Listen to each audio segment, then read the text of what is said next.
么样？并州守军一战即溃，有些残军弃城逃往建州，余下大多降了。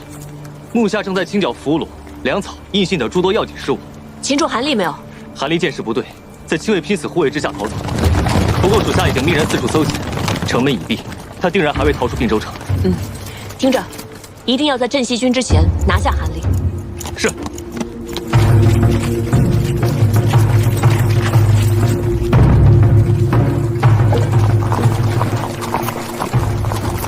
来人啊！快来人！吕先生，吕先生不知道为什么昏迷了。吕先生。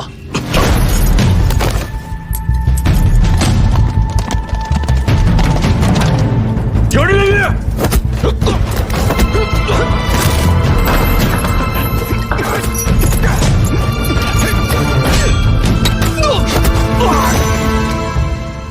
十七郎，这次我真的带了很多人来。韩立呢？抓到没有？我跟崔家有个约定，谁先抓到韩立，并州就归谁。两军一交战，韩立就跑了。啊，不过老包已经去追了。走，捉那老狐狸去。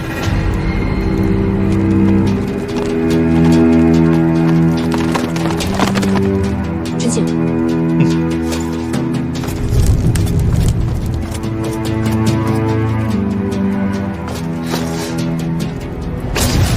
校尉，车中并无韩立。果然狡诈。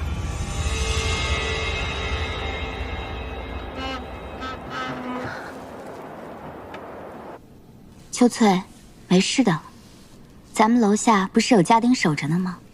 任谁都闯不进来。小姐，我听人说破城的军队会四处劫掠，无恶不作，家丁们拦得住他们吗？如若拦得住，那自然平安无事；如若拦不住，此时害怕又有何意呢？都怪三小姐在相爷面前挑拨，小姐这才不得不自请到并州祭祖。要不是因为三小姐，咱们怎么会到这并州来？又怎么会身陷险境？秋翠，不要乱说。三姐说的对，父亲有6个女儿，唯有我，自幼既不聪慧，又无一技之长，如果再不勤勉些，岂不更是一无是处了？那是三小姐胡说，小姐您千万别往心里去。孙大都督要用父亲为相，父亲坚决不允，因此蒙难入狱。京中各大士族，哪个不暗赞父亲有气节？如今父亲好容易出狱，却不得离京。我可以替父亲回并州祭祖，是我的福分。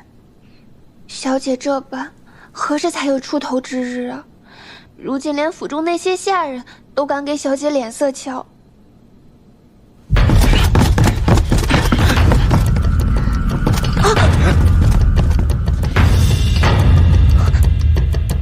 主公放心，追兵已经被那辆马车引开了。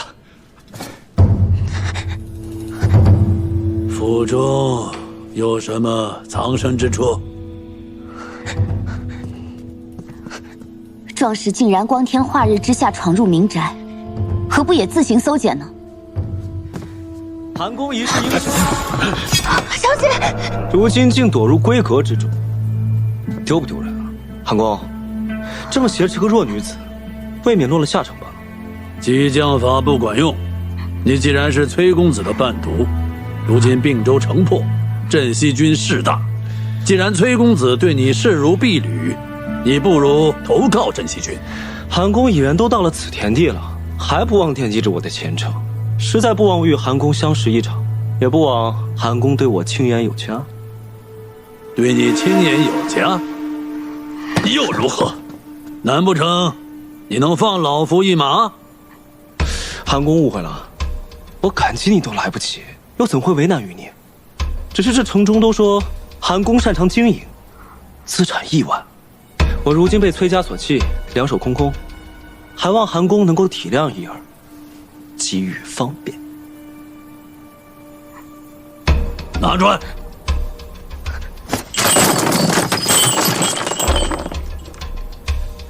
这些珠宝价值连城，你不如拿了去投靠镇西军。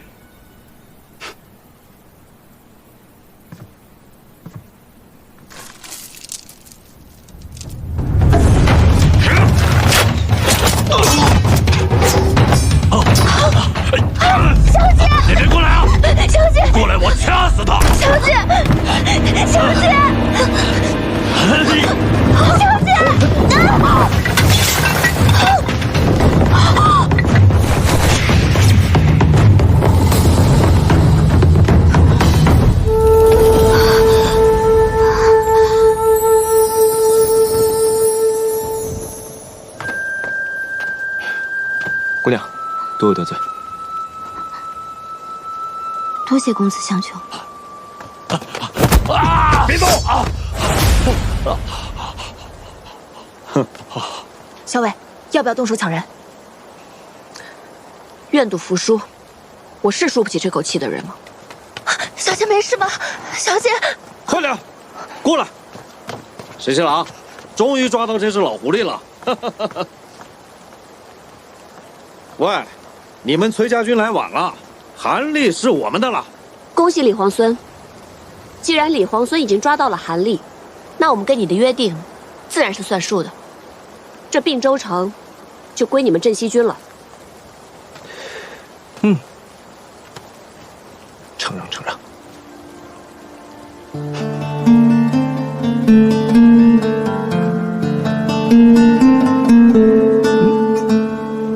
韩立被镇西军抓住了，按照前约，这并州城归他们了。什么？你何时跟镇西军做过这种约定啊？这怎么成啊？何校尉，你为何不早说？此事他早就禀明于我，是我让他这么做。哦，镇西军缺粮缺得厉害，这件事情我早就禀明过公子。只要一入城，就派人把粮草清空搬走。此刻，就算镇西军得了并州城，他们仍旧没有粮食。原来如此。我有一事想要劳烦兄长。阿林，这是要派我上阵了。都是自家人，何谈劳烦？你是义军之主帅，吩咐便是。如今我大军入城，镇西军另有所图，不可不防。我想劳烦兄长率军驻扎城外，若是城中出了事，你在城外也好策应，以防万一。驻扎城外啊！阿林做此决定，定有你的道理。我这就率军出城扎营。辛苦兄长。都是自家人，客气什么？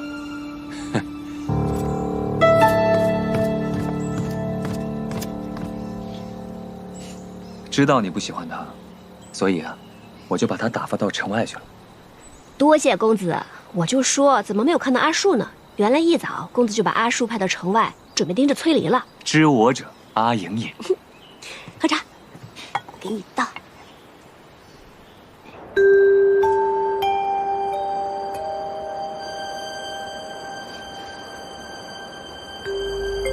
有种再说一次。行，你耳背，我就再说一遍，你们崔家军马上交出无理挪寇的粮草，全部推出城外。我们镇西军乃是天子宽和仁义之师，看在咱们同为天子秦王的份上，就让你们在并州城休整一晚，再离开，怎么样？我们镇西军够仗义了吧？并州城是我们打下来的，粮食先入城者可得。虽然我们与你们有约在先，但也是你们占了并州城，凭什么让我们把粮草给你们？以为拍桌子，老子就打你们！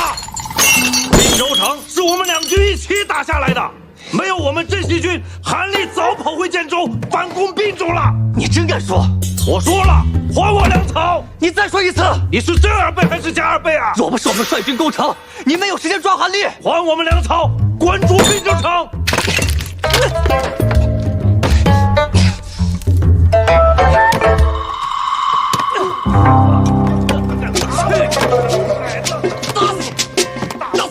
虎符不在韩立身上，继续找。是。这你胡崽子，这你喝不到！他们在翻查韩立府，角角落落都没放过。你敢打我？去你的！滚出并州！看来滚出并州！虎符并不在韩立身上。哎，对面那个崔公子在战场是威名赫赫，谁知见了真人，却是一个弱不禁风的公子，人不可貌相。不就是个小白脸吗？敢说老子攻城没出力？老子出力的时候，你还在吃奶呢！有本事打一架！来，怕你就跪死！来看老子怎么收拾你，兔崽子！罗伯，这是我一大早突然买的，都是你喜欢吃。谢谢公子。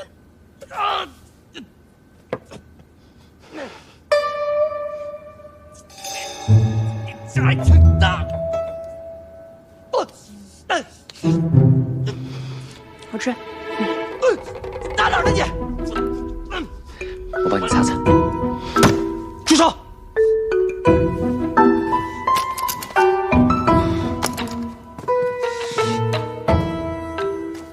我饿了，先吃饭。吃饭？我不饿呀。我说我饿了。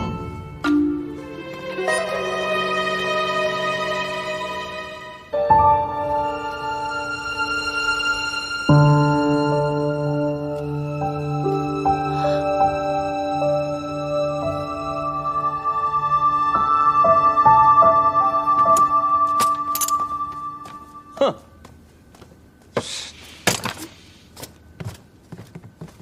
小伟，那位李皇孙可是捡到了你丢的那根簪子，真没想到，堂堂皇孙镇西军统帅，这么爱贪小便宜，捡了别人东西不还，竟然堂而皇之的插自己头上，太无耻了！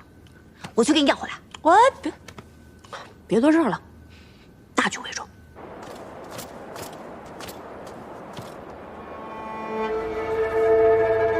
何校尉的簪子不是说丢了吗？为何会在李念那里？是何校尉送给他的。七夕灯会向来是并州一大盛事，这2支大军都在并州，这拜帖送来，不知哪一家能答应啊？哎，只盼不要有纷争才好啊！把你们小白脸公子叫出来！什么小白脸？我看你们镇西军才是吃白食的小白脸。两派大军闹成这样，迟早会打起来，城中无法安定，遭殃的是咱们呐！二位久等了。啊，不敢不敢。我家公子说了，并州城大局初定，人心惶惶之际，正是需要举办一场热闹的灯会，百姓们放了心，日子才能过下去。百姓们过得好，才是我们起兵勤王的初衷。到时候，我们崔家军上下，包括我家公子，皆会出席。届时还要有劳二位。是。看来镇西军是不打算出席啦。不是，你家公子把我家将军吩咐的话都说完了，镇西军上下也皆会出席。啊，多谢多谢。耳朵那么厉害有什么用？嘴那么慢。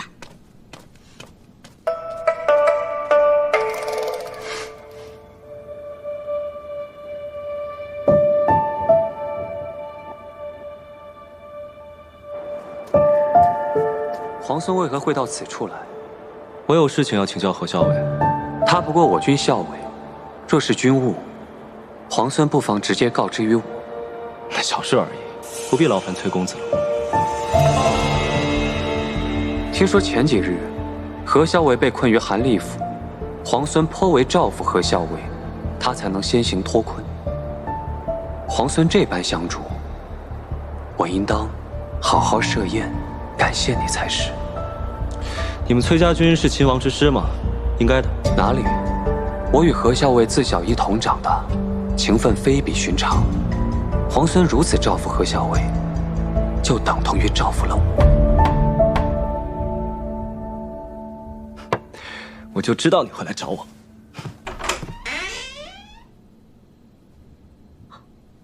公子怎么来了？就是忽然想来看看你。见过皇孙。年里，今日事起仓促，姑娘没有受伤吧？需要找个大夫瞧瞧吗？方才军中小裴将军已嘱咐大夫来看过，幸儿只是有些小小擦伤，无碍的。妾是特意来谢过皇孙的。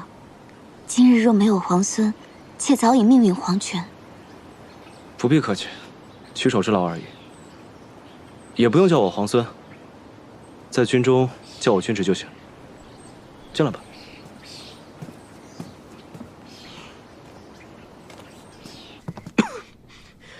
天气已经转凉，公子穿这么单薄就出门，难怪会咳嗽。要是让桃子知道，又该埋怨公子了。无妨。近日，我从旁观察，那位李皇孙的确如你所说，是一位难得的将才，不容小觑。李逆的确是谋略过人，镇西军能征善战，若是能与之联手，必定是事半功倍。但如果彼此成了敌人，说实话，如果有李逆这样的对手，恐怕咱们是占不了什么上风的。镇西军为秦王的名头给居住了，无论如何，不至于与我们为敌。无远虑，必有近忧。你可有家人在这城中？我让老鲍派人送你回去。魏相将军明言，妾家姓顾，小字婉娘，本是京都人士，月前奉父亲之命回并州老家祭祖。并州顾家，我记得顾相也出身于并州顾家。听闻在朝上大骂孙敬乱臣贼子，后被下在狱中。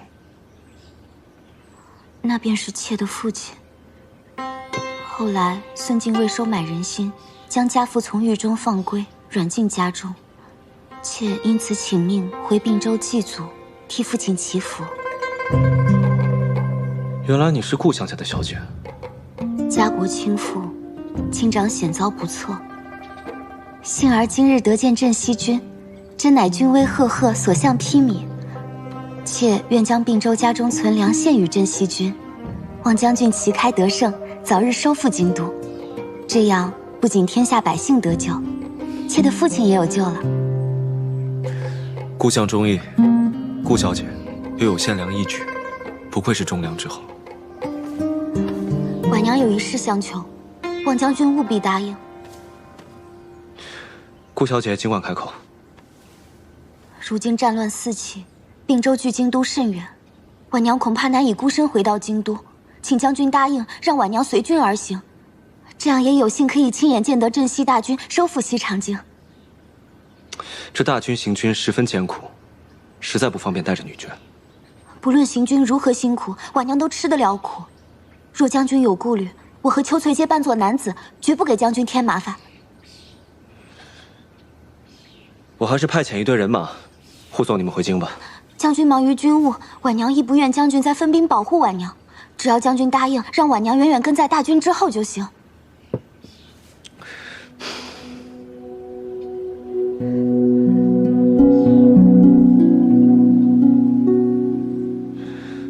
那好吧，那你就扮作男子，随在军中吧。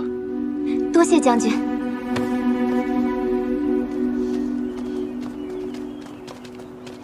站住！拦住他！没规矩的东西！婶娘，教一教他们规矩。是。太子妃为内命妇，超品；国夫人为外命妇，一品。太子妃品质远超国夫人。国夫人如见太子妃，须行叩拜礼。怎么，这意思我还得拜礼了？魏国夫人为大都督之妻，大都督功高勋重，太子妃说了，魏国夫人入宫可免礼。我是太子妃身边的女官，正六品；你是魏国夫人身边的婢女，五品制。怎么，一个五品制的婢女想在宫里对六品的女官动手？你这是尊卑贵贱不分，毫无规矩。好一个伶牙俐齿的贱婢！国夫人谬赞了，大都督何等谦逊有礼。国夫人如今出入宫闱，必也得明规矩，守礼仪，方不惹人耻笑。耻笑？我倒要看看，现在谁敢耻笑我！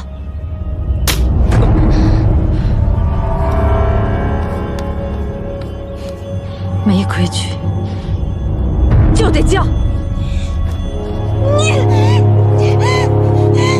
你个贱人！哎呀，阿姐不要再哭了。不瞒阿姐说，外面这风言风语传得确实难听。可毕竟这萧氏是先太子妃，先太子既然已经自强，他若是个懂事的人，就该训了先太子。即使不训，也应该出家入道，为先太子守节。不过大都督如此英明睿智之人，怎么偏偏被这小事所迷惑？他定是给你姐夫下了蛊。你想想，这么多年，在这府里上上下下这么多的姬妾，他何曾偏宠过一人？再这么下去，可怎么了得啊！阿姐莫慌，如今前方战事连绵，大都督还指望我们陈郡元氏替他征战筹粮，必得给我等3分薄面。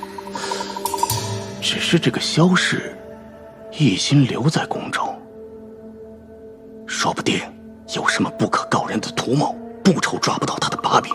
届时我与叔伯兄弟们商议，劝大都督杀了这个妖孽，替阿姐出这口恶气。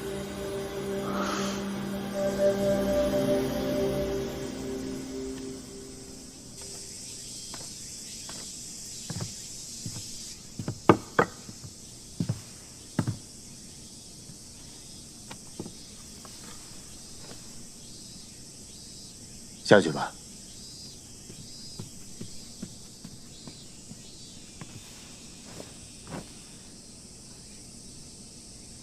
哼，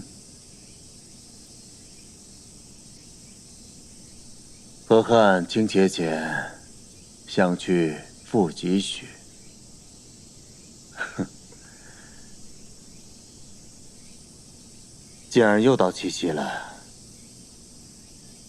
当年就是在七夕那晚，你我第一次相遇。早知今日，当初莫若不相逢。你又说这种负气的话，难道还在为魏国夫人置气呢？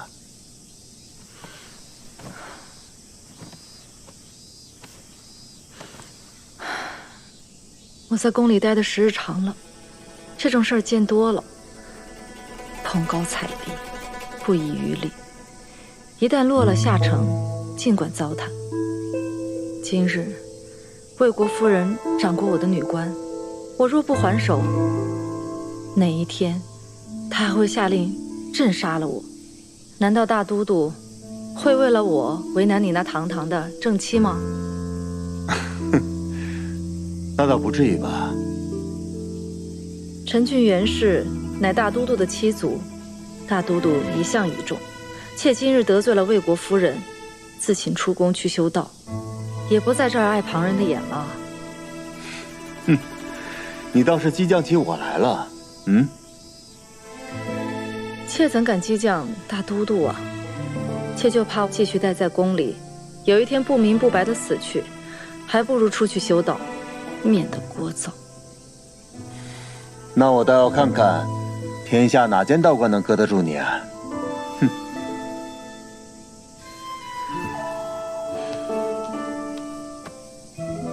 你给我建一座道观，要在山清水秀之处，离西长京很近，这样你出宫就很便宜。不过，也许等我出宫不到3、5日，你也就把我忘了吧。你真的要修道？我不想待在宫里了。魏国夫人不是一个心胸开阔之人，免不了处处为难我。再说，这宫里的人人人一张利嘴，我不想被他们说3道4的。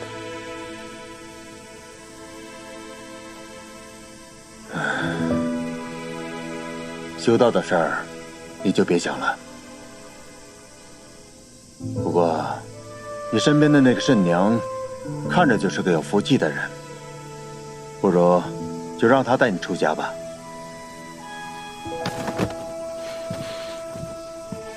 大都督还是说出了实话，为了魏国夫人的情面，居然让我的女官出宫修道，那还不如赐我一壶鸩酒，让我和慎娘即刻饮下便是。她是你的女官，冲撞了魏国夫人，总要个交代吧？那魏国夫人的婢女呢？是她冲撞了我，难道也要让她出家修道吗？你看你，什么事情都要掐架要强的。大都督若一视同仁，处置那婢女，我就让慎娘出家修道，否则免谈。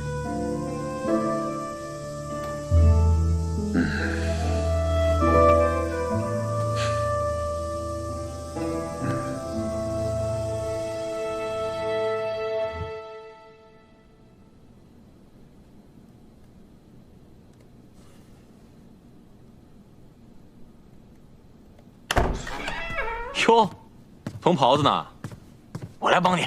得了吧，缝的还没有我好呢。上次缝你自己那个烂袜子，针脚长得跟蜈蚣一样。哎，问你个事儿啊，我听说你让顾小姐穿男装，随咱们大军一起走是吗？是啊，人家一个人带着一个丫鬟，想回京都，千里迢迢四处打仗，没准就把命丢在路上了。与其这样，不如跟着我们大军一起走。第一次啊，我第一次看到你这么怜香惜玉。你是不是不打仗就会闲得变成街边碎嘴的老太太？哎呀，不是，我是真觉得这个顾小姐不错，配得上你，配得上。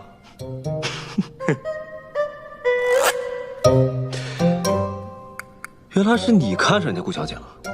我？照说，我跟裴大将军写一封信，替你求签。哎，不是，这胡扯什么呢？明明是你好不好？破天荒了，让一个女流之辈在咱们大军当中，现在还和我东拉西扯的。女流之辈怎么了？你看人家崔家的何校尉，机敏狡黠，善于用兵，胜过世间不少男子。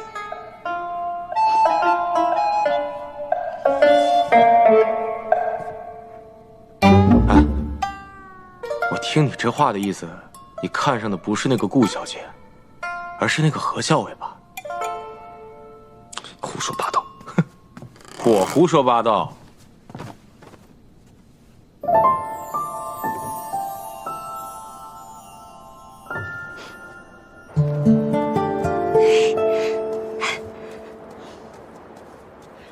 校尉，校尉，风车，你留在客栈的风车我给你取回来了，快给我看看。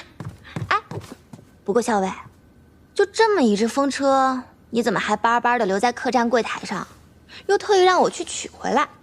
你看，这不过就是市面上卖的小玩意儿，既不精细也不值钱。哦，还破了，留着干什么？破了啊！你看，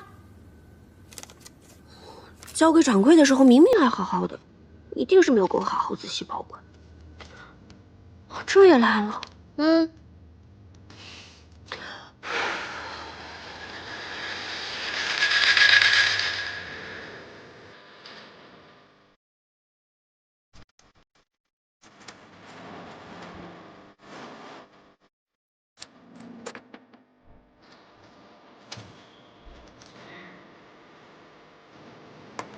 不是这么弄的，小心被面条伤到手。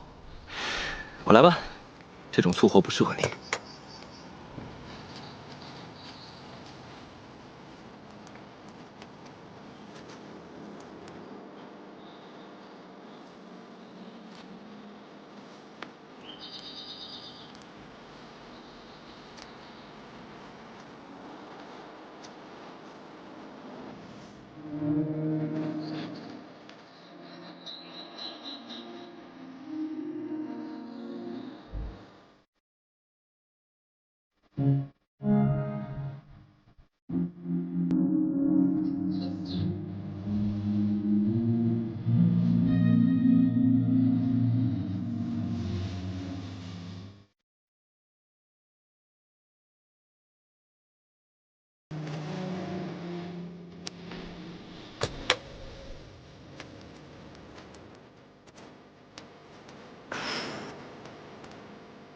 好了，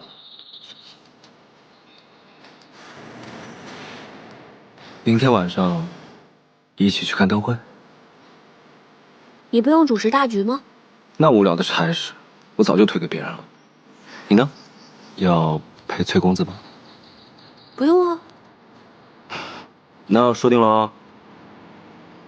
嗯，说定了。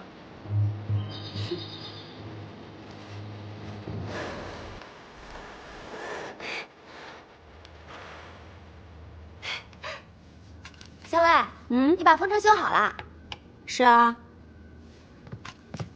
小伟，咱们晚上一起去看灯会吧。晚上我还有事，就不去了。是要陪公子去主持灯会吗？众目睽睽坐在灯棚底下，让人议论，我才不去呢。那小伟有什么事吗？我是怕那个镇西军会另有计划，我得去探探他们到底有什么动作。好，那我陪你一起去，给你做个帮手。不用了。你去帮我看好镇西军的那个谢长耳，这个人不但是李逆的亲信，还能听风辨物，你可得把他看牢了，不能让他有机会暗中行事。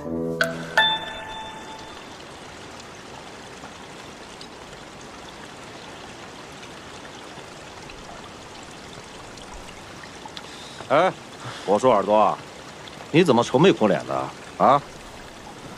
明天晚上七夕灯会，石七郎下令当众斩杀韩立，为镇西军立位。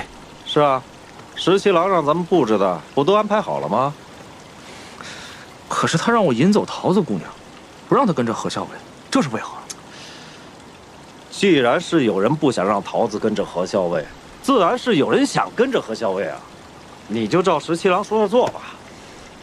可是我如何才能引走桃子姑娘，把她打晕？她又会下毒，心眼又多，我真要跟她动手的话，我不是她对手啊。我说你啊，就是个榆木脑袋，你把桃子姑娘约出来看灯会不就得了吗？哎，给，好好想想吧。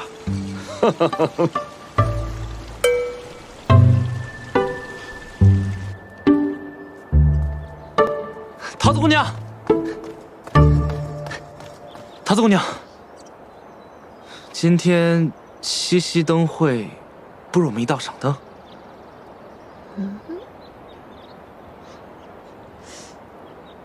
你为什么邀我一起看灯啊？因为今天就我一个人，其他人都有事。我看桃子姑娘你也是一个人，不如我们就一道。所以你是闲极无聊才邀我一起的啦？不是桃子姑娘，我没那个意思。哎，算了，你就当我没说吧。站住！你想邀我看灯就邀我一起，来了你又说算了，你拿我当什么了？不是桃子姑娘，我答应你了。啊？晚上一起看灯啊？哦，谢谢桃子姑娘。不用谢，毕竟也省去了我的麻烦。什么麻烦？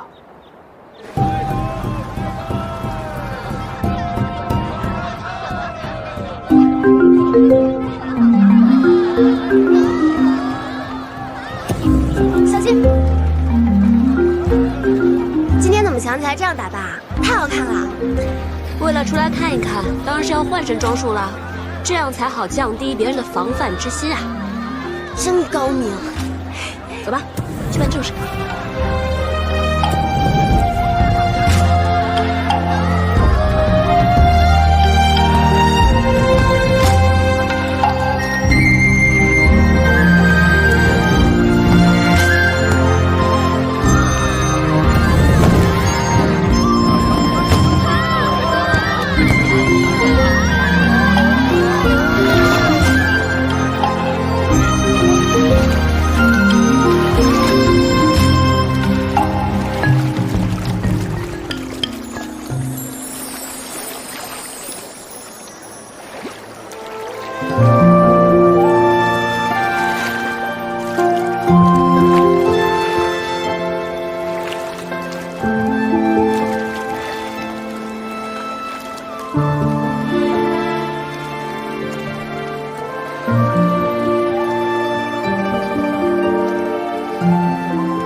你今天真美，我差点没认出来。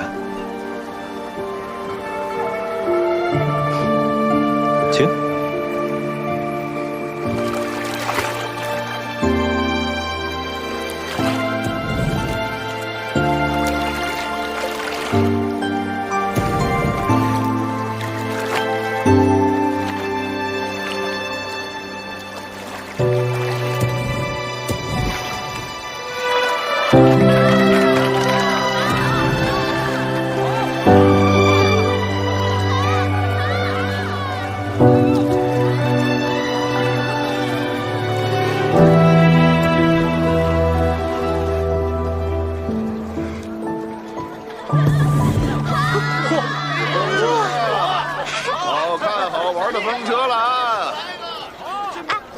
我想要个风车。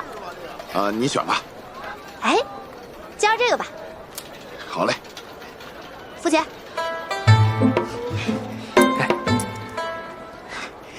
你喜欢风车啊？那倒也不是，不过我们家校尉有个风车，插在书架上，他每天看到那个风车，心情就可好了。上一回风车坏了，他还不肯扔，特意精心修补好的。但这个风车也不贵啊，才2文一个。啊，就是嘛，我也是同他这么说的。我说，要不然我陪你买一个新的吧。但是他说我不懂，说什么风车不能自己买，要别人送的才有趣。所以刚才我看到那个人，我就想，我也一定要别人送我一个。我倒是要看看，别人送的风车到底是哪里有趣呢？所以你才要我花钱给你买？给本姑娘买风车，你应该觉得很荣幸吧？荣幸荣幸。不过这别人给买的风车，到底哪里有趣？我怎么看不出来？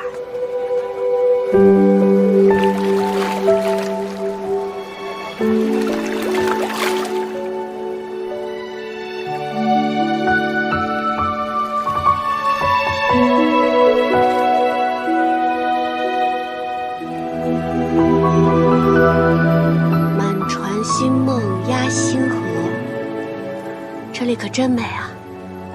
刀郎关的星星比这里要大很多，也要低很多。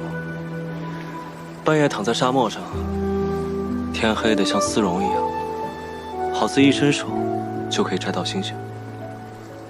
在我们平凉有一望无际的草原，小的时候，爹爹带我出去打猎，有的时候我在马背上睡着了，醒来一睁开眼睛，看到天上的星星一颗一颗的，就像快要掉下来的糖粉一样。我从小在京中长大，自从学会骑马之后，我便经常独自一人驰马去乐游原。乐游原是京中名胜之地，它的地势奇高，站在那儿可以俯瞰整个京都。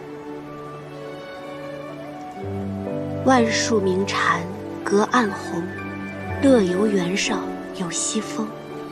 西河自衬鱼泉素，不放斜阳，更向东。原来你喜欢这首啊，可我喜欢另一首。等等，我知道你喜欢哪一首。什么？离离原上草，一岁一枯荣。野火烧不尽，春风吹又生。是不是这首？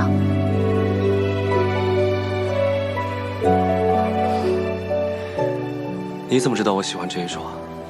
知己知彼，百战不殆。因为我知道李皇孙是这样的人，所以我就知道你会喜欢这首。何校尉可真厉害啊！知己，我喜欢。胡说，我又没说过我是你的知己。我又没说你说了你是我知己。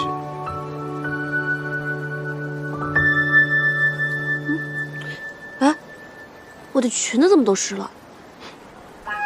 糟了，穿漏水。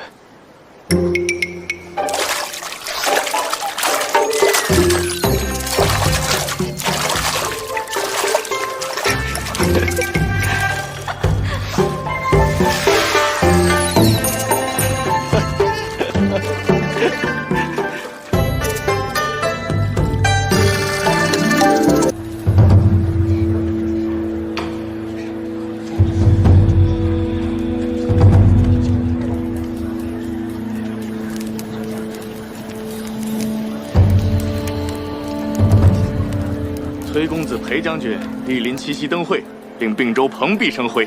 老朽斗胆，请二位为七夕许愿灯赐字，请。我们先写吧，来，把灯拿上来。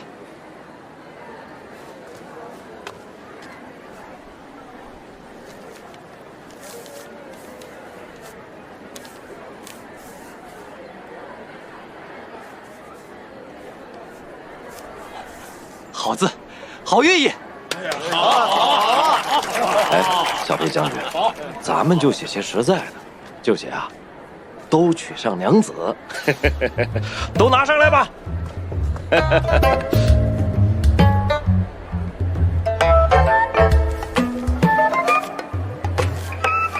哎，咱们镇西军上下都是光棍，简直一支光棍军，连这个愿望都不给许啊！风调雨顺，风调雨顺，好。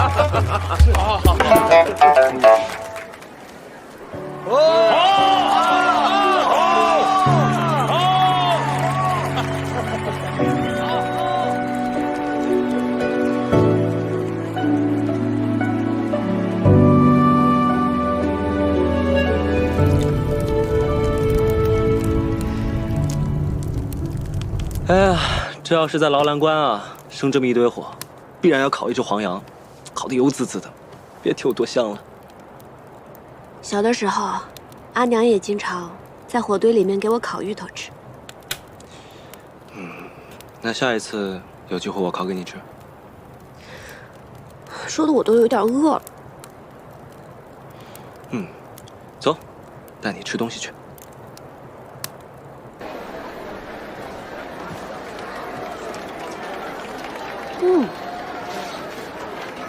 这馄饨味道还真不错啊！谢谢小娘子啊，这是我家自己调的骨汤，因此这滋味十分不错的。店家啊，今晚生意可好？哎呀，这会儿没多少人啊，所有人都挤去看斩韩立了，杀头啊，杀的还是那个原来威风凛凛在并州城的韩公呢。嘿，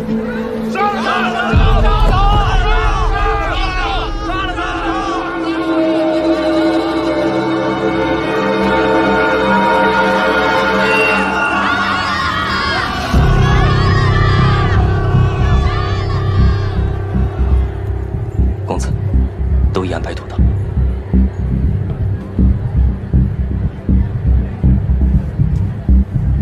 时辰到，杀韩立，聚河神。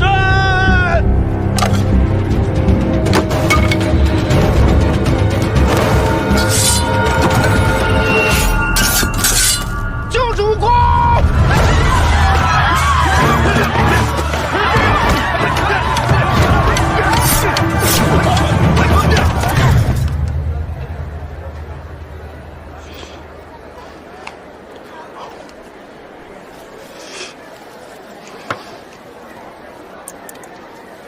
走。哎，两位，看看我们家护腕吧，这可是上好的水牛皮啊！嘿，我老婆子一针一线缝出来的，嘿嘿，3层皮特别结实。公子啊，您是习射之人吧？带上它再合适不过了。还不错。小娘子，给你夫君买一个吧。哎，我都帮你修好了风车，你是不是应该送我一样东西啊？他不是我夫婿。啊？这明明很相配，难道是我看错了？店家，刚才那位公子在问什么？嗨，护腕问了又不买，哎呀，不知道在想什么。哎。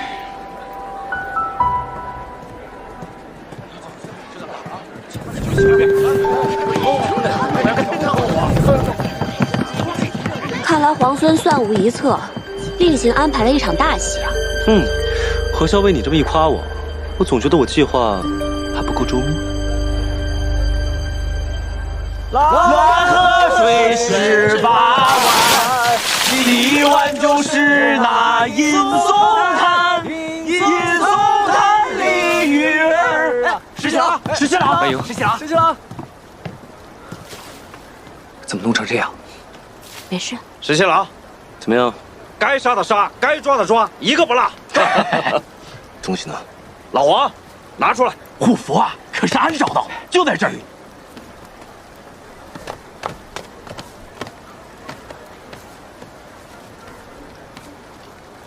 就在这儿呢。这些人，他们也太笨了，连引蛇出洞都不懂。不是他们笨，那是石七郎太聪明，太笨，太聪明，太笨，太聪明。东西找不见了。哎，你不是放怀里了吗？你刚说要借虎符消消杀气，你快找找，放哪儿了？哎，老二是不是在你这儿？没有。既然你们崔家军螳螂捕蝉，黄雀在后，也不必藏着掖着了。陈醒。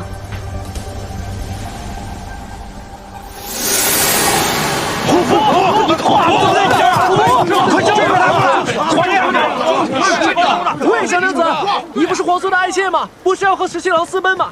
你虽然是崔家军的人，但不是身在曹营心在汉吗？现在怎么反倒过来帮这个小白脸坑咱们呢？就是说清楚，怎么回事？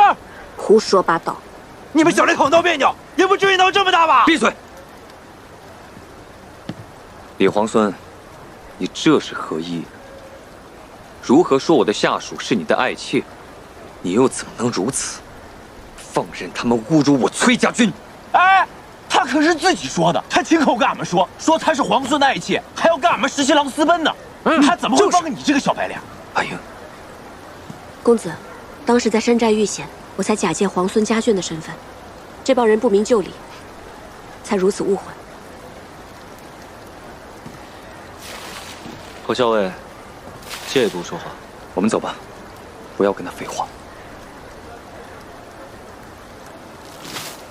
公子，我很快就回来。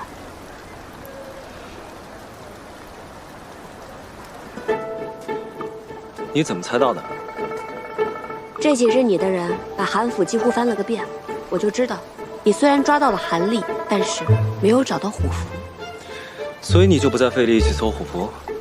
韩立这个人多疑狡诈，既然没有随身携带，又把韩府整个翻了个遍也没有找到，那他肯定就是放到了自己最信任的亲信身上。而你散布出消息，今夜在假意要杀了韩立，以此来引诱韩立残部出来救人。你这一招引蛇出洞，确实不错。而你呢，只需要盯着我的人，就可以螳螂捕蝉，黄雀在后。没错。那我还有一事不解啊，你答应我共邀七夕，是为了同我赏灯啊，还是为了亲自盯着我，以免我发现你暗中有安排？那你呢？主动约我出来，到底是为了跟我一起游船，还是不放心我，怕我有所察觉，会坏了你的事啊？彼此，彼此。承让，承让。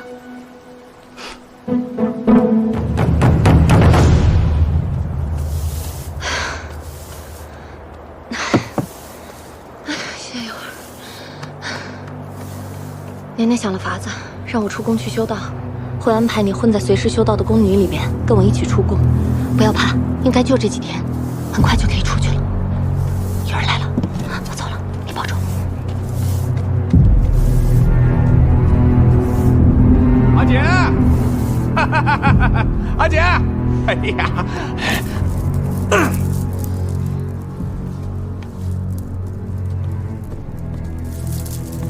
大都督已经下令，让萧氏身边的那个女官作为替身，出宫修道去了。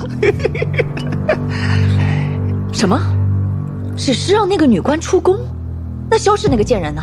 还安然无恙的在这宫里气我？阿姐急什么？大都督既然已经迷恋萧氏，那咱们就得一步一步来。俗话说得好，心急吃不了热豆腐。只要我们把萧氏身边的羽翼都给他剪除了，还怕没法子弄死他们啊？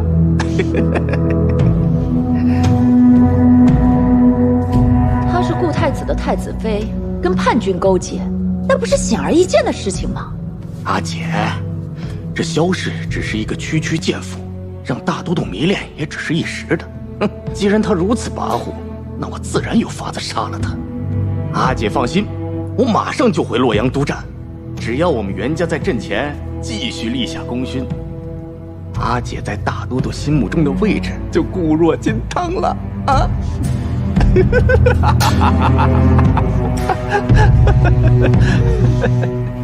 小伟，这可是我新研制的麻药，喏，已经涂在剑上了，你试试。我看看。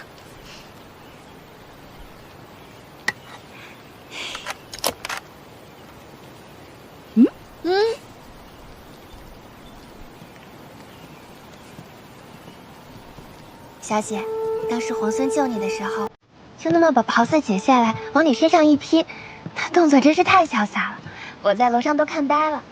皇孙答应咱们追随在他身边，咱们以后再也不用担惊受怕了。多亏有皇孙。小姐，你说皇孙会喜欢这个皮护腕吗？他定然是会喜欢的。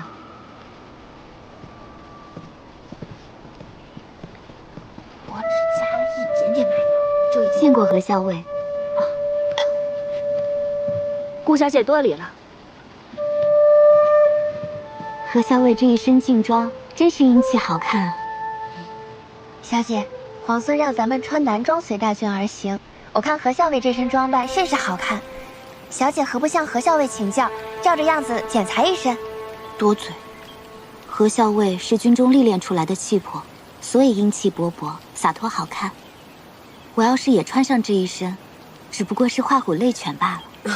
无妨，我的衣裳都是桃子帮忙打点的。你没有穿过男装，不知道他们其实袖子这个地方做得很是大，还有肩颈处做的也很是阔大。市面上买回来的男装都需要改过才行的。桃子，回头把咱们做过的图样送到顾小姐房中去吧。好。如此，多谢何校尉了。顾小姐客气。哎，是这件衣服吧？哎呦，这可真是买大了，不好剪裁的。不是，这是皇孙借给我们小姐的衣服，我们小姐亲手洗净了，要还给皇孙去。秋翠，你有多嘴？其实是上次皇孙出手相救，便借了这件外衫替我遮挡。何校尉切莫误会才好。啊，哪里？顾小姐何出此言？如此，就不耽误顾小姐了。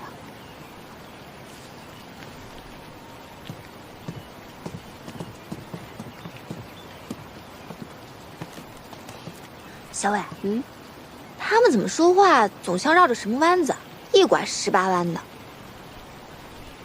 她们是闺阁中的女子，行事做派自然委婉含蓄。哦，好了，别看热闹了。哎，可他们总提到皇孙，可皇孙跟咱们有什么关系？跟他们有什么关系？你怎么知道皇孙跟他们没有关系呢？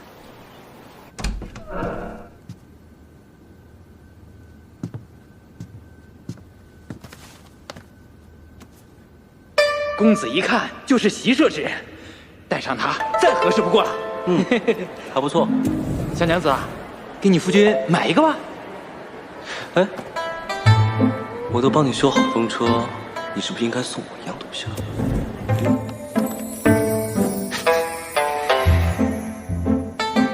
这个阿爷就是嘴硬心软，真好看。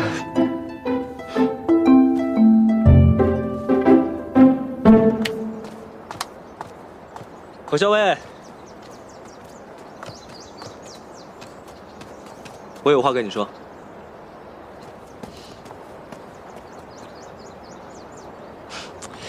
哎呀，有些人就是这么的嘴硬心软。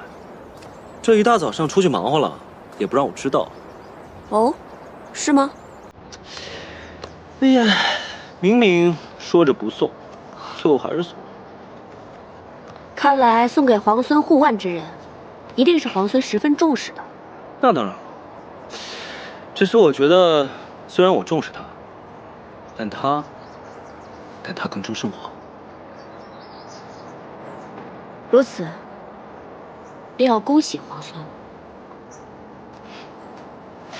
哎，你觉得送我护腕的这个人，跟我的爱妾比起来怎么样？皇孙慎言，当初我是为了脱身权宜之计，才出此言诓骗了诸人。可没想到皇孙居然口齿轻薄，公然在我家公子面前辱及我名誉。这么在意你家公子？那是自然。为什么？之前不便为外人知晓，所以一直没有告诉你。其实，我是我们家公子的侍妾，所以还请皇孙慎言，以后莫要在我家公子面前辱及我清白。走了，桃子。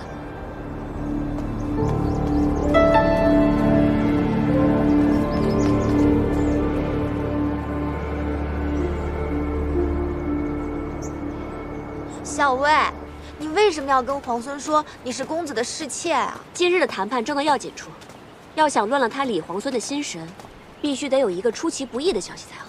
啊，乱他心神，你就要这样说，那不是有损你女儿家的清誉吗？你跟公子之间清清白白，明明压根就不是什么他的侍妾，这样同外人说自己，以后还要不要嫁人？傻丫头。这世上能娶我的男人，才不介意我这么说了。哎，不对啊，你以前总是说这世上能娶你的男人，只怕还未出生呢，怎么今天忽然就改口了？你终于发现这世上有能娶你的男人了，是不是？快告诉我是谁啊？他是……就不告诉你，快走吧，啰嗦。哎，告诉我嘛，我想知道。建州守军认服不认人，我们崔家军既然虎符在手，那建州已然是我们的了。那你们倒是拿虎符去呀！别以为老子不知道，你们不就想要韩立吗？凭虎符进城，以韩立相携，如此就能不费一兵一卒拿下建州城。并州城已经是你们的了，靠着韩立有何用处？那你们就把挪扣的军粮，通通还给我们镇西军。今日也该有个结果。怕是你我皇孙没有那么好说话。韩立，我要定了。哎呀，公子啊，你的束发松了，我帮你去梳一梳吧。好。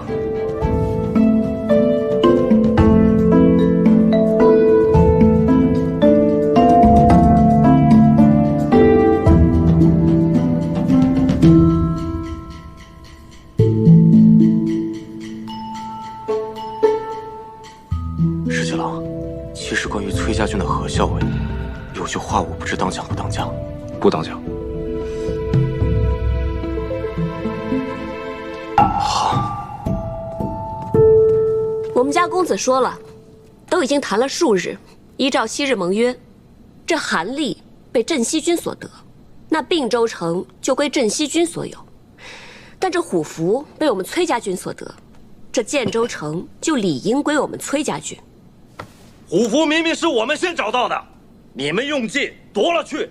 还有，并州城明明是我们镇西军所有，你们却抢先入城，抢走粮草，先还了粮草，再说建筑的事儿。事已至此，不如大家心平气和，好好商议一番。哼，说的比唱的好听。什么商议？你们就是想占我们镇西军的便宜。这位勇士，话不能这么说嘛。既然是商议，那吃亏让步，我们崔家军也都是可以的。行，那你们说说，你们打算怎么吃亏啊？皇孙殿下不是想匡扶社稷之将倾，收复东西两都？可以你们镇西军现在的存粮，别说收复东西两都了，怕是连洛水的边儿都摸不着。若是在并州继续耽搁几日，只怕这存粮会越发不够。现在你我二军就建州的问题一直争执不下，但按照规矩，这虎符既然已经被我们崔家军所得，那这建州城就理应归我们崔家军。只不过我们想讨要韩立，图个方便，所以我们家公子刚才说了，我们打算吃点亏，送给你们50车粮草，这样也能助你们早日拔营去往洛阳。以贵军这悍勇，还怕打不下洛阳吗？哼，你这话说的，感觉我们像捡了一个大便宜。50车粮草，区50车粮草，只够我们镇西军1日2食，勉强赶到洛水之畔。那建州与洛阳孰轻孰重，皇孙殿下不会分不清楚吧？自然。那皇孙愿不愿意用韩立来换足足50车粮草？可以。石七郎，石七郎，好，皇孙殿下自然是一诺千金，只要你们把韩立交给我们崔家军，那我们公子也绝对不会食言，粮草一定会按时送到。哎，石七郎，这50车也太少了吧？老包，你们让我静一静。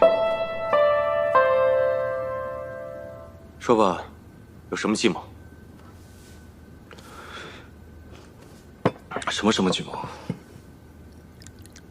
你难道不是故意答应那个何校尉，以韩立换50车粮草？是不是打算一石三鸟，趁崔家军不备，把粮草和韩立一并拿下，顺带手的再拿下建州？粮草韩立兼得，且拿下建州。有好法子吗？现在不应该是你胸有成竹、早有预谋的吗？不然你为什么那么轻易就答应那个何校尉这么苛刻的条件？我有一个朋友，啊？我这个友人，他看中了一个姑娘。等镇西军交出韩立之后，让左营带着韩立跟虎符立刻拔营前去收复建州。还是我亲自去一趟吧。不用，眼下有了韩立跟虎符，建州城必定是手到擒来。反而现在洛阳才是最棘手之处。我猜测李逆拿到粮草之后，一定会直指洛阳，我们一定要抢在他的前面。那你这个友人是咱们镇西军中的人，还是你京中的旧识啊？摇什么头啊？说呀！这个姑娘，她不该喜欢。不该喜欢？哎，她难道喜欢上了醉红楼的清官人？哎，其实也无妨，只要这个清官人品性善良，也无所谓的。不是，那是什么？你说呀。他好不容易看上一个人，可偏偏那姑娘已经是别人的侍妾了。哎呀，石七郎啊，石七郎，我算是明白了，你今日如此反常，是因为这件事儿。什么如此反常？我哪里反常了？我说的是那个友人。行，那咱们今日就说说你这位友人。现在国难当头，他还想着情爱小事，他将此事告知于你，说明他心中耿耿于怀，日后肯定还会去纠缠的。倒也不是。哎，行了，他明知道此人有了夫婿，还暗中觊觎。石青郎，我告诉你，色令智昏也。其实你不用说了，石青郎，我劝你早日和你这个友人一刀两断，否则你不怕近墨者黑，有一天你也喜欢上别人的妾室吗？石七郎，三思啊！啊！哎，今日李皇孙如此失魂落魄，就这么轻易答应了咱们，也不知道发生了什么事。谁知道呢？那我就让陈醒去安排粮草了。哎，等等，我又想到了一个计策。如果到时候他们的人比我们先到洛阳，我们在附近，然后……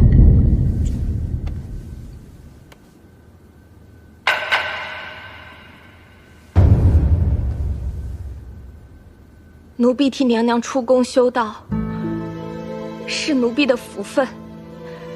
只是奴婢从小服侍娘娘，从府里到宫里，这么多年，奴婢舍不得。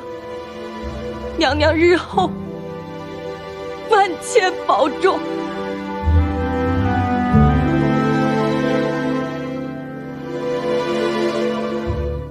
修道是好事，替我积福，也替你自己积福。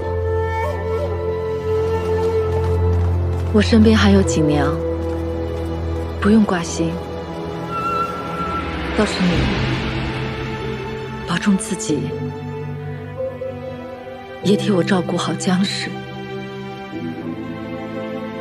去吧。是。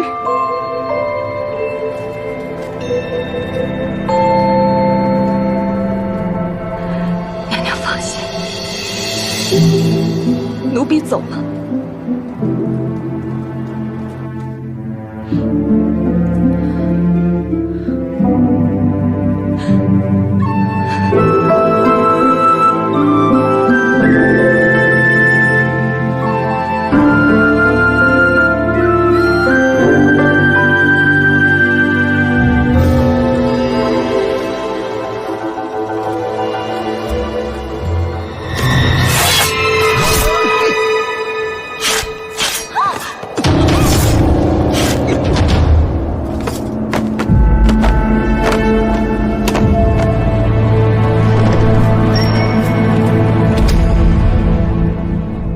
大都督都办妥了。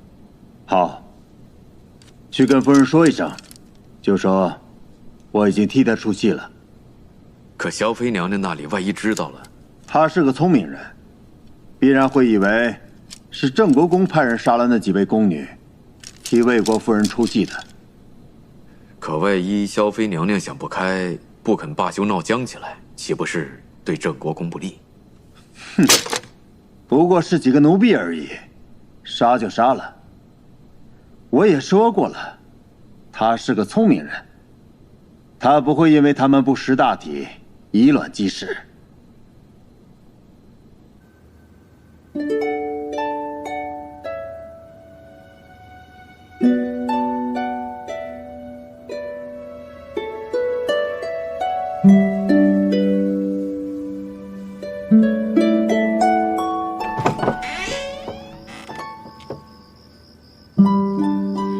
皇孙营夜来访，难道是想做梁上君子？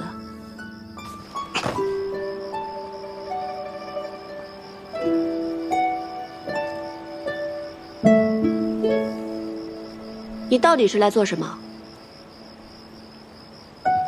我今天来是想还你。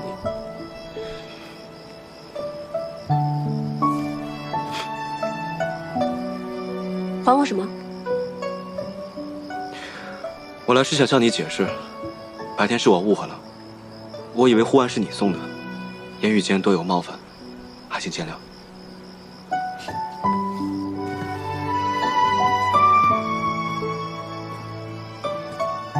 你以为是我送的？是，后面才发现是顾家小姐送的，不过我已经将护腕还给她了。你以为是我送的，所以带着很喜欢。后来却发现是顾家小姐送的，就还给她了。你是想来告诉我这个？倒也不是，我这不是看见月色正好，正适合抢虎符吗？这回你可猜错了，虎符不在我这儿。我知道。你既然知道，还来这干嘛？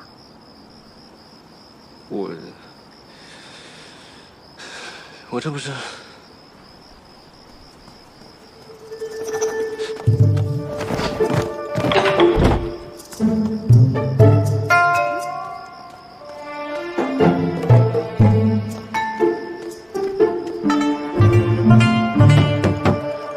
小伟，你睡了吗？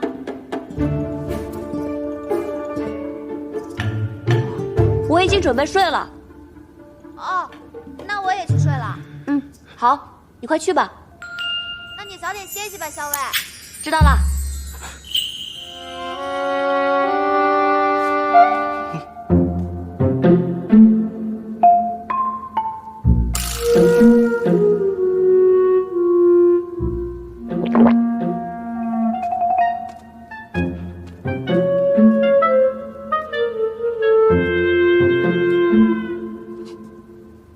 你捂着眼睛干嘛？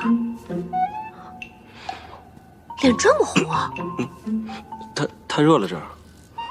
基业露重风寒，皇孙居然觉得太热了。你刚才为什么要帮我遮掩？深夜擅闯女子卧房，皇孙不嫌瓜田李下，我还嫌。我跟你说个正事，今日你用50车粮草换取建州，明显不公。我知道你们崔家在荆州埋伏着人手，我父王被孙敬扣在荆州，我想借你们人手一用，救出我父王。皇孙真是毫不客气呢。我要是偏偏不答应呢？你要是不答应，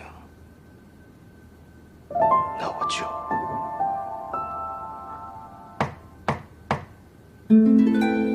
阿莹，你睡了吗？我刚睡下。我有要事要同你商议。好，我来了。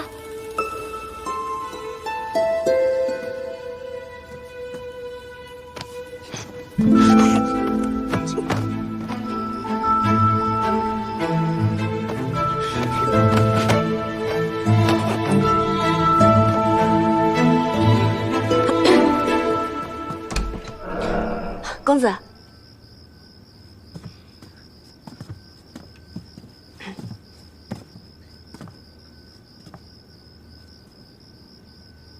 公子，是不是哪儿来了军报啊？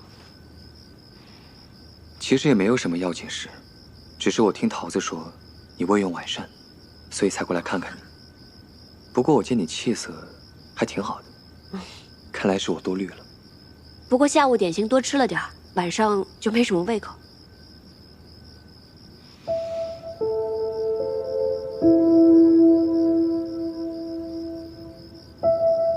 那你早点睡吧。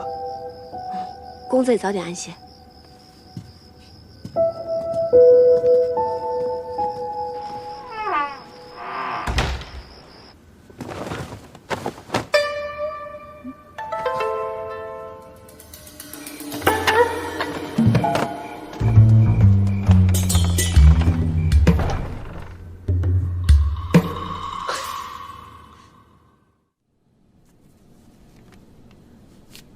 都打听清楚了，世娘和江氏的骨灰都被养在了城外。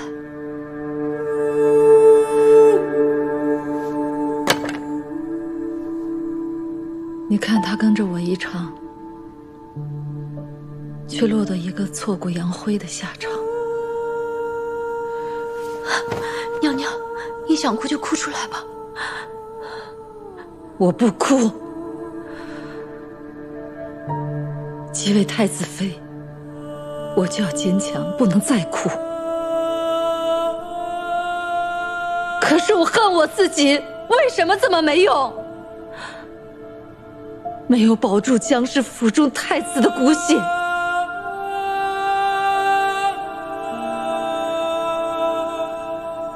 若有一天我到了地下，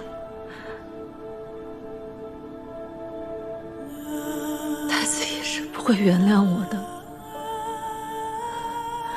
娘娘，太孙还活着，若是没有您的话，他都活不到现在。他还等着您呢，娘娘。我知道，为了太孙，我也要好好的活下去。奴婢知道，娘娘忍辱负重是为了什么。世娘她也知道，她走之前跟奴婢说，她跟随娘娘，死而无憾。锦娘也是，只要娘娘一句话，锦娘就是即刻死了，也欢天喜地，死而无憾。娘娘，不要亲人说死，死是最容易的。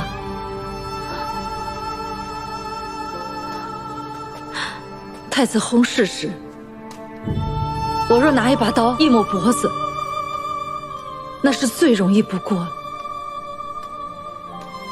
世人还会赞我一身贞烈，可我心里明白，我不能那样做，我得活下来。我还要好好的与孙敬周旋，也许我还能找机会保住太孙，我还能找机会见机行事，助我大禹王朝光复。娘娘心里苦，奴婢都明白。你说，玄泽这个孩子是不是又长高了？韩畅带着他东躲西藏，也不知道今晚能不能吃饱，能不能睡个好觉。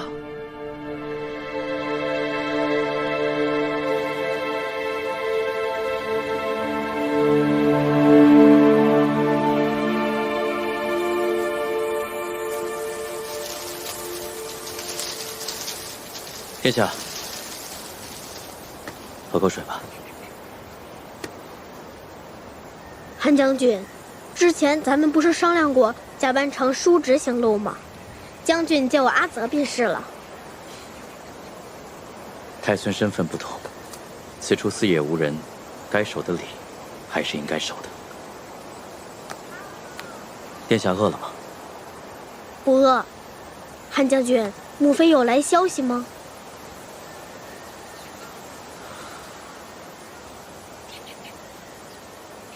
没有。来，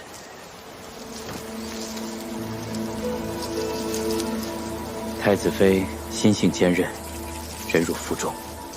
若不是她机敏安排，我和太孙也难逃过孙敬的搜捕。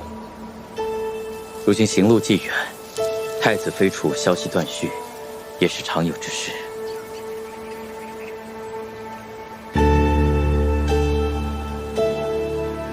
希望母妃能平安无事吧。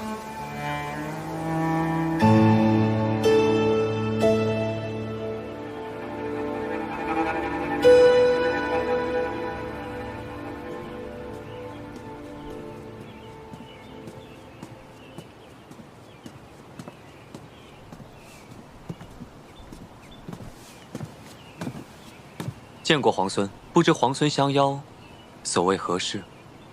同在这并州城，军事纷扰，还未与公子言谈一二。今日备了份薄酒，想请公子前饮几杯。我素来都不饮酒。在下有事相求，请公子赐个薄面。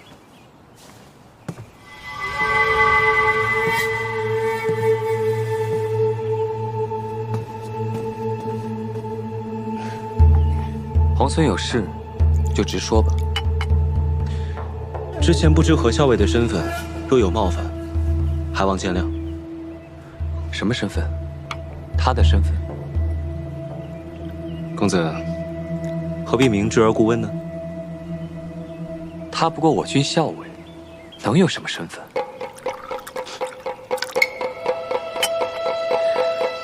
公子不必隐瞒，我什么都已经知道了。只要公子答应帮我这个忙，我便会保守这个秘密，绝不会让旁人知道。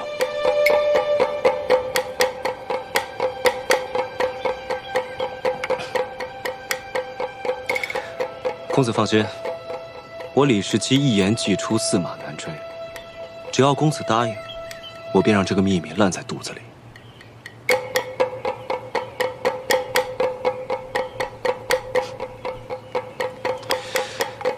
你不会是想杀我灭口吧，公子？你们崔家军虽然势大，但我们镇西军也在并州。公子能得手吗？皇孙说笑了，大家都是秦王之士。皇孙说吧，你究竟有何事，需要我们崔家相助？但说无妨。我的父亲梁王被孙敬扣在了荆州。我知道你们崔家在荆州埋伏着好手，只要公子鼎力相助，我就必能救出父王。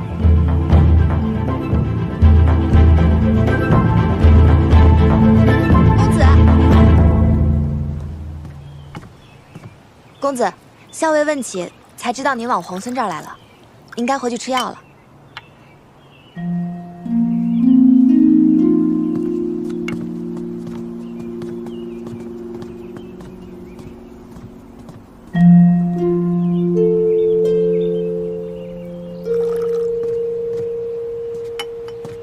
哎，我说石七郎，你不说今天要摆鸿门宴吗？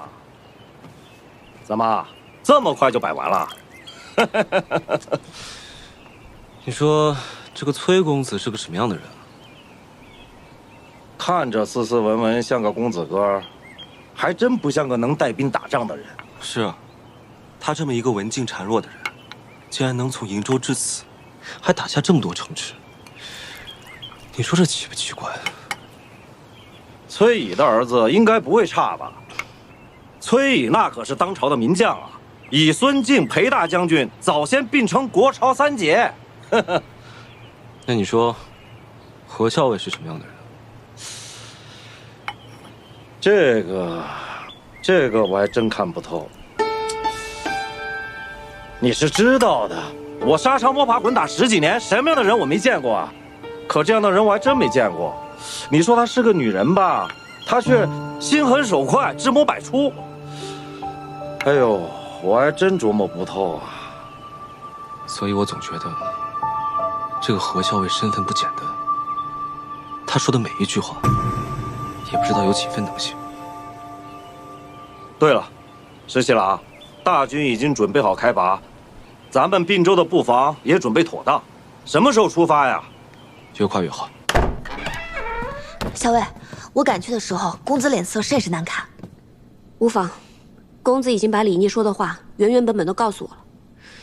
李逆这个傻才，竟然出言讹诈，想一箭双雕，既想诓骗出我真实身份，又想骗公子答应他救出梁王。幸而公子没有上当，不过这个李逆已经开始起义了。幸好你已经劝公子早早开拔，陈兵落水。那这儿的东西我先收拾吧。嗯。校尉，这风车咱们还带走吗？扔了吧。真的扔啦？扔了。